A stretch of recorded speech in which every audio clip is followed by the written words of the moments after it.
Hello friends, welcome back to my channel. আজকে তোমাদের সামনে নিয়ে এসেছি একটা নতুন রেসিপি, খুব ইজি একটা রেসিপি যেটা আমাদের বাড়িতে প্রায়ই হয়ে থাকে। তার জন্য দেখো, প্রথমে সর্ষের তেল গরম করে নেওয়া হয়েছে, তার মধ্যে দিয়ে দেওয়া হয়েছে 5 ফোড়ন আর একটা গোটা পেঁয়াজ এরকম করে কাটা আছে। তারপরে সেই কেটে রাখা পেঁয়াজটা তেলের মধ্যে দিয়ে দিতে হবে, মানে ফোড়ন হিসেবে। পেঁয়াজটাকে প্রথমে একটুখানি ভেজে নিতে হবে, যেরকমভাবে আমাদের মাছে যখন আমরা করি, যে কোনো রেসিপিতে যখন আমরা ফোড়ন দিই, ঠিক সেরকমভাবে পেঁয়াজটাকে আমরা একটুখানি ভেজে নেব।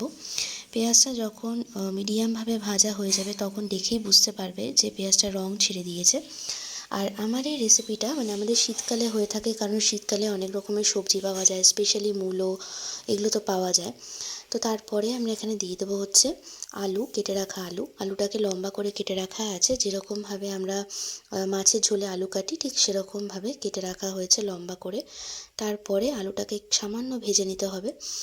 আলুটা ভাজা হয়ে যাওয়ার পর এখানে দিয়ে দিতে হবে তেজপাতা দুটো। তেজপাতাটা তেলের আগে দিয়ে দিলেও হয়, পরে দিলেও হয়, কোনো অসুবিধা নেই। তেজপাতা দিয়ে দেওয়ার পরে এখানে দিতে হবে 4 থেকে 5টা শুকনো লঙ্কা। এটা ঝালটা তোমরা পছন্দ মতো দিতে পারো শুকনো লঙ্কাটা। তো শুকনো লঙ্কাটা দেওয়ার পরে একসাথে মিক্স করে নিতে হবে। তারপরে এখানে দিয়ে দিতে হবে মূলো আর পেঁপে। এখানে পেঁপেটাকেও আমরা লম্বা করে কেটে রেখেছিলাম, তো সেই কেটে রাখা পেঁপেগুলোকে আমরা এখানে দিয়ে দেবো। তারপরে এখানে দিয়ে দেবো মূলোটা, কেটে রাখা মূলোটাকেও কিন্তু ঠিক পেঁপের মতো করে, পেঁপে আর আলুর মতো করে লম্বা করে কাটা হয়েছে। মূলোটা দেওয়ার পর তারপরে এখানে দিয়ে দেবো আমরা কুমড়োটা দেওয়ার জন্য তরকারির মধ্যে একটু মিষ্টি মিষ্টি ফ্লেভারটা আসে, তাতে তরকারিটার স্বাদটাও ভালো হয় আর খেতেও খুব ভালো লাগে। কুমড়ো দেওয়ার পর পরিমাণ মতো স্বাদ অনুযায়ী নুন দিয়ে দিতে হবে, যাতে সমস্ত সবজিগুলো আমাদের ভাজতে ভাজতে সেদ্ধ হয়ে যায়। আর এই রান্নাটা শীতকালে এতটাই ভালো হয়, শীতকালে যেহেতু সবজি প্রচুর পাওয়া যায়, আমি আগেও বলেছি, আমার মাকে দেখতাম এই রান্নাটা প্রায় করতো।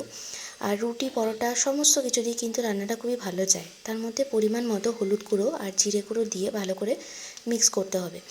খুব একটা যে বেশি মশলাপাতি লাগে তাও কিন্তু নয়, খুব সাধারণ মশলাপাতি দিয়েও কিন্তু রান্নাটা খুব সুন্দর হয়ে যায়। তারপর এখানে 1 চামচ আদা বাটা দিয়ে ভালো করে মশলাটাকে কষিয়ে নিতে হবে, মশলার সাথে সবজিগুলোকে কষাতে হবে। তারপরে এটাকে কিছুক্ষণ ঢাকা দিয়ে রাখতে হবে, যাতে আমাদের কুমড়ো, মূলো সমস্ত কিছু সবজিগুলো ভালো করে সেদ্ধ হয়ে যায়। তবে আমার মা বলে যে এই রান্নাতে নাকি আরও চাইলে তোমরা অনেক কিছু সবজি অ্যাড করতে পারো, যেটা মা করতো। তবে যেরকম যখন যে সবজিটা থাকে তখন সেই সবজি দিয়ে কিন্তু রান্নাটা খুব ইজিলি করা যায়। আর বিশেষত শীতকালে সবজি দিয়ে রান্নাটা কিন্তু খুবই ভালো হয়। দেখো, কথা বলতে বলতে আমার এখানে মশলাটা কিন্তু কষানো হয়ে গেছে, আর সবজিটাও দেখতে পাচ্ছ নরম হয়ে গিয়ে কতটা কমে গেছে। তারপর পরিমাণ মতো এখানে জল দিয়ে, যাতে আলুটা সেদ্ধ হয়, আলু, পেঁপে সমস্ত সবজি যাতে সেদ্ধ হয়ে যায়, ঢাকা দিয়ে রাখতে হবে কিছুক্ষণ।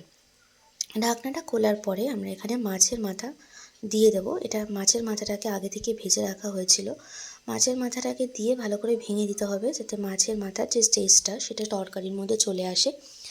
আর আমার মা বলে যে যখন কোনো সবজি যদি খেতে ভালো না লাগে, তখন কিন্তু যে কোনো রেসিপি যদি মাছের মাথা দিয়ে করা যায়, তাহলে কিন্তু সেই সবজিটা খুব ভালোভাবেই রেসিপিটা রান্না হয়ে যায়, আর সবজিটাও কিন্তু খুব ভালোভাবেই খাওয়া হয়। কারণ মাছের মাথার আলাদাই একটা স্বাদ আছে, তো যেই স্বাদটা আর গন্ধটা খাবার টেস্টটাকে বাড়িয়ে দেয়। মাছের মাথাটা দিয়ে ভালো করে ভেঙে দিয়ে কিছুক্ষণ ঢাকা দিয়ে রাখলে কিন্তু আমাদের এই রেসিপিটা সম্পূর্ণরূপে হয়ে যাবে। তোমাদের এই রেসিপিটা কেমন লেগেছে বন্ধুরা, অবশ্যই কিন্তু আমাকে কমেন্ট করে জানাতে ভুলো না। ভালো লাগলে একটা লাইক করে দিও, আর যারা চ্যানেলে নতুন বন্ধু আছো তারা অবশ্যই চ্যানেলটাকে সাবস্ক্রাইব করে চ্যানেলের সাথে থেকো। ওকে, সো বন্ধুরা, আমি তোমাদের সাথে আবার পরবর্তী ভিডিওতে দেখা করব। অবশ্যই তোমাদের সাথে দেখা হবে। তোমরা খুব ভালো থেকো, সুস্থ থেকো, আর এরকমভাবেই কিন্তু আমার চ্যানেলের ভিডিওগুলোকে দেখতে থাকো। ওকে, তো আমি ভিডিওটা শেষ করছি এখানেই। তোমাদের সাথে দেখা হচ্ছে আবার পরবর্তী ভিডিওতে। টাটা।